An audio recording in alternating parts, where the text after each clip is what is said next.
ఈ సినిమాకి నా పర్సనల్ స్టైల్కి రెండు కలిపి ఉన్నాయి, అందుకే ఈ మాట చెప్తున్నా. జనరల్గా నాకు చాలామంది నువ్వు కమర్షియల్ సినిమా తీయొచ్చు కదా, ఇలా రాయొచ్చు కదా, ఇదంతా ఎందుకు అని అంటూ ఉంటారు.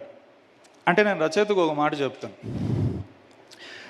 నేను పెన్ను పక్కన పెట్టి ఒక 10 నిమిషాలు మనకెందుకు ఈ గోల, ఈ కవిత్వాలు, ఈ ప్రేమ, ఈ గులాబీ పూలు, మనసుకు సంబంధించిన విషయాలు మనకెందుకు అని నేను పెన్ను అక్కడ పక్కన పెట్టి ఒక 10 నిమిషాలు ఆలోచిస్తాను. 10 అంటే 10 నిమిషాలు మాత్రమే ఆలోచిస్తే అది ఎలా ఉంటుందో ఈ సినిమాలో వారణాసి ఫైట్ మీరు చూస్తారు.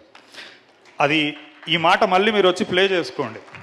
ఏంటి ఇంత ఉంటారు కదా ఇంటర్నెట్లో, ఏంటి ఇంత బలంగా అంటున్నాడంటే బలం దేని మీద నిల్చుంటున్నాను, ఆలోచన, టీం వర్క్ మీద నిల్చొని చెప్తున్నాను నేను. అంటే కమర్షియల్ సినిమా తీయలేక కాదండి, ఏదో తీయాలని లేక.